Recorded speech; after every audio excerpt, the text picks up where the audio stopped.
Kiev A. This is A.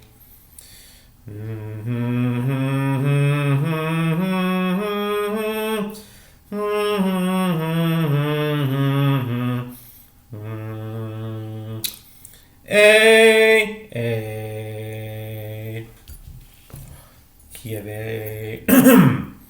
Do, re, mi, fa, sol, la, ti, do. A. Into the realm of the PL-89. Into the realm of the higher time. Into the realm of the Messiah time. It is simple to sing the tune. Match the sun up with the moon. With the sun and before the moon, as per Psalm 72. It's true. Please see Psalm 72, verse 5. I beg you, look at it for yourself. It says, Im shemesh v'lefnei reach dor dorim. Yiraucha im shemesh v'lefnei reach dor dorim. Right? The two calendars are one. Ooh. Match the moon up with the sun. Ooh. Yaakov and Esav, Tikkun and Tohu, and with that our get it done, and with that our get it done, and with that our get it done. It's fun! And we've only just begun. This is the PL-89 Gematriatic Quantum Thought Calendar for Sunday. A, B, C, D, E, F sharp, G. Oh, wait a minute. It's A, B, C sharp, A, B, C sharp, D, E, F sharp, G sharp, A. A has 3 sharps in the circle of fifths. But in the PL-89 calendar slash Zamra chord progression system, A is for the first day of the week. A. The two calendars are one. Match the moon up with the sun. Yaakov and Esav, Tikkun and Tohu, and that arisen. This is the PL-89 Gematriatic Quantum Thought Calendar for Sunday. Yom Rishon. March 15th, the Ides of March, 2026. And it is the 26th day of Adar. A year ago on the lunar calendar, the Hebrew calendar, 26th Adar, I landed in Israel, where I have currently been since then. And I finished my first lunar year today, which is kind of a big deal. And I've been living in Jerusalem since the 26th day of Adar, 5785. And now it's 26th Adar, 5786. One full lunar year. The solar year will line up on the 26th day of March. Last year, March 26th was the 26th of Adar. It was what I call +0 or -0 reality between the sun and the moon. And that's what this calendar is all about. It's a solar and lunar calendar. It's the Gregorian calendar and the Hebrew calendar in one. And if you're looking at the number of boxes, you might be thinking, how is that possible? There's not enough boxes for it to be a year calendar. The answer is that yes and no. It is if you use it in a particular way. It can be. The amount of boxes here represent 90 days, and this is used 4 times a year. And that makes It's a 90-day calendar that applies to each set of 90 days equally in the same way. They're all so. In astrology, you have certain sets of months, certain groups of months that are called by a certain name for a certain reason. For example, you have something called cardinal months, and those are 3 sets of 4 months. The cardinal sign appears once in every season because the cardinal means that it's the strongest of the season. For example, April is a cardinal month, meaning April/Nisan/Aries is cardinal because it's the strongest month. It's the main month, so to speak, of spring. It is the spring. Now, May is also the spring, but you've been in spring for a while, so it's not cardinal. It's not the starting. It's not a torque, so to speak.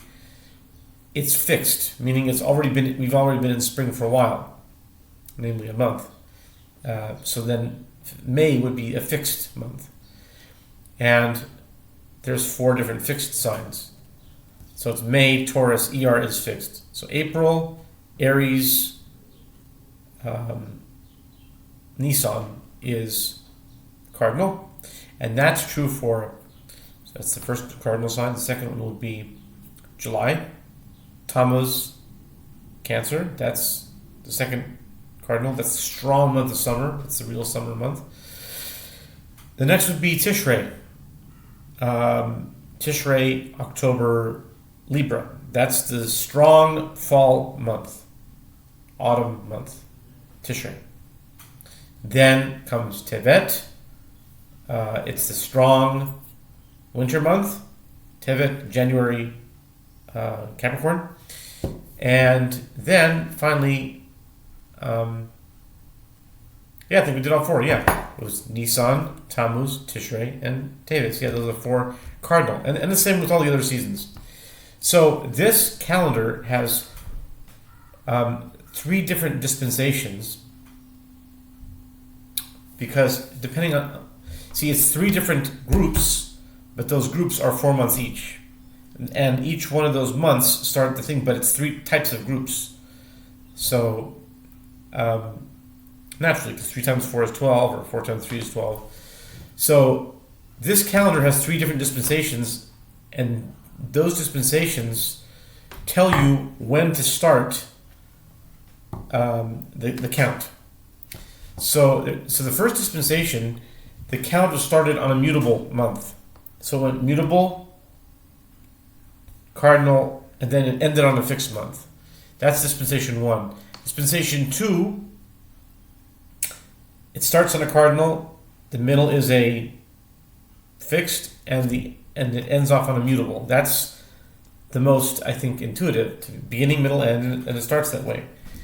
But it didn't actually. That's dispensation 2. Dispensation 1 is where you start at the end. And dispensation 3, which we're in right now and we're about to complete, is where you start in the middle. So it starts fixed, and then mutable, and then it ends off at a cardinal in the beginning. Those are the 3 dispensations. And those 3 dispensations, each one progressively less amount of time. The first dispensation was 8 years, from 2012 to 2020. The second dispensation was from 2020 to 2024, so half that, it halved. And then the third dispensation is half of that. It's 2 years, was 2024 up until now, May of 2026, it will be done. That means that 14 years, or 13 and a half years, since 2012, fall of 2012, and then this fall of 2026 will be 14 complete years. I sometimes like to connect that to it's been told over, like in a midrash, that Jacob studied in a yeshiva, they call it, but a study place or a spiritual school of Shem and Aver when he was fleeing his brother Esau. So sometimes I connect that amount of time to this development of this calendar. So it's the sun and the moon, it makes sense that Jacob was running away from Esau because eventually And that's all about this calendar. This calendar, as you might remember from the song, it says Yaakov and Esav, Tikkun and Tohu. Those are Chabad terminologies of Tikkun is what the Alter Rebbe ascribed to Jacob. Tikkun is rectification, the idea of being basically a good person.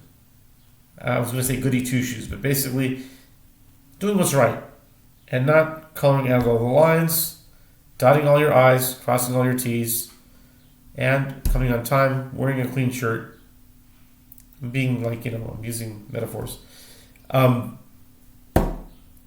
Basically being right and not being too good, just being good. Now, and also not being too creative, not asking too many questions, but that's what you need for rectification. You need to have something that's dependable. It's sturdy, dependable. It's wholesome, and unfortunately, the downside is that it's not too creative, and there's not too much innovation there. You can't be. You have to be like clockwork. You have to be just a good employee, and that's what Jacob is. Jacob is a good employee, and that's what you needed. In Jacob's Torah of Tikkun, you have things like is it allowed? Is it not allowed? You'll hear a lot of Jewish questions in Jewish law. Do you say this or do you not say this? Is it allowed to do this? Is it not allowed to do this? Is it asur? Is it mutar? Is it kosher? Is it not kosher? Is it chayiv or is it patur? Is it liable or exempt? Is it kosher or puzzle? Is it valid or is it not valid? Is it asur or mutar? Is it forbidden or is it permitted? These are all the questions that are asked within the mind and the Torah of Tikkun, because you have to separate the good from the bad.